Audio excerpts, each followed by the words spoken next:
एक छोटा सा गांव था जहां एक पुराना मकान था। उस मकान में एक परिवार रहता था जिसमें एक पति पत्नी और उनका एक छोटा बेटा था।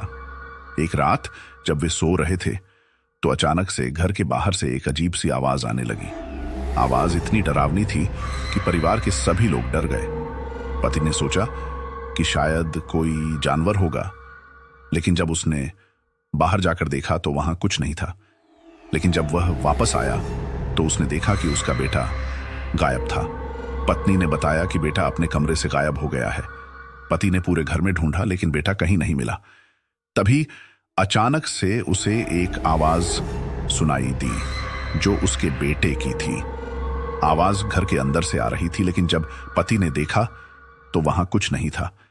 तभी पति ने देखा कि उसका बेटा घर के अंदर से निकल कर आ रहा है, लेकिन उसकी आंखें पूरी तरह से काली हो गई थीं। पति ने अपने बेटे से पूछा कि क्या हुआ, लेकिन बेटे ने कुछ नहीं कहा, बस वह अपने पिता को देखता रहा। तभी पति ने देखा कि उसके बेटे के हाथ में एक कागज था जिस पर कुछ लिखा हुआ था। जब पति ने कागज पढ़ा तो उसके होश उड़ गए।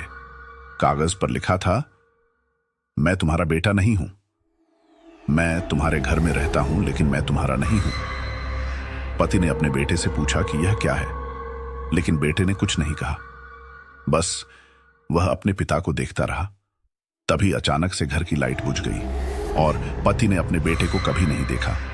घर में एक अजीब सी शांति छा गई और पति ने महसूस किया कि उसका बेटा कभी नहीं आया था, वह सिर्फ एक भ्रम था।